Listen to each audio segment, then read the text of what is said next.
Hi guys! Good morning! This is Rosalma Palat from RCE Realty. And today, ipapakita ko po sa inyo ang full house tour ni Lana Model. Here, pasok po tayo.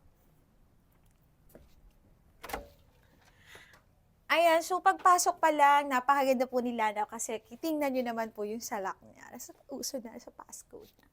And pagpasok po natin, kung kayo po ay may matandang kasama sa bahay, this room po ang maganda sa kanya. Isa sa maganda dito kay Lana kasi meron po siyang kwarto dito sa baba. Ayan. Tapos, dito naman po sa side na to, dito po yung kanyang toilet and bath. Common po sa baba. And dito po yung side natin, which is kasya po, ang 6-seater ng sofa. Yan, napakaganda po. And, ang isa pa pong maganda dito, this side, kasi po, meron siyang, tawag dito, pinto, papalabas ng sa service area.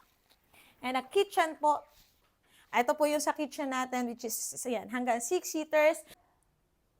Ayun guys, nandito na po tayo sa kitchen and dining area. And a part pa po rin ito ng full house tour ni Lana Model. And to give you an idea, kasama po sa turnover itong top ng ating sa kitchen. But dito po sa cabinet, ito po ay idea lang, hindi po kasama sa turnover. But maganda po itong idea ng model units and lalo na po dito. And this side, ito po ayan. So ito po ay idea lang din. So this part po mas spacious kasi mas maganda po. Kasya po yung two-door na refrigerator and then sa taas yung split type na aircon. So, bakit hindi po siya kasama sa turnover yung gantong style ng cabinet? Kasi po, iba't iba yung buyer, may kanya-kanya po kayong gusto at design sa bahay nyo. So, para mas makita nyo pa po ang ibang detail nila na model, please watch the part 3. Thank you! Ayun, so nandito naman po tayo sa Lanay at napakaganda po at napaka-spacious dito sa part na to. And dito po sa may likodan, ayan, dito po yung isa nating yung service area niya. So, pwede nyo pa po itong i-cover, fan turnover. And then, isa pong maganda dito kay Lana, kung kayo po ay may katulong. Ayan, maid's room po dito. So, maganda po siya. Kasya ang single bed. And may sarili po siya restroom. Ayan, so para po makita nyo ang taas ni Lana Model, kung ilang bang kwarto meron sa taas, please watch part 4. Thank you.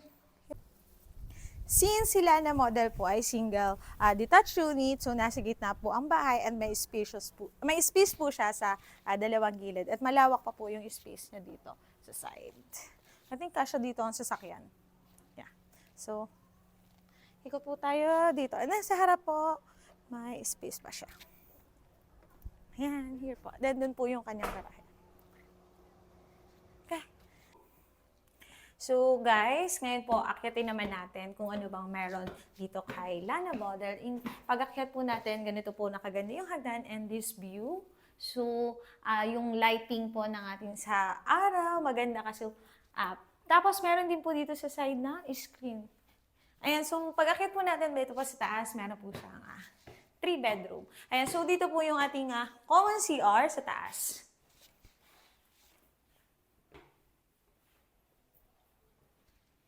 Tapos, ito po yung first room. So, sila na model po dito sa taas ay 3-bedroom. Then, isa po sa baba. Ito po siya.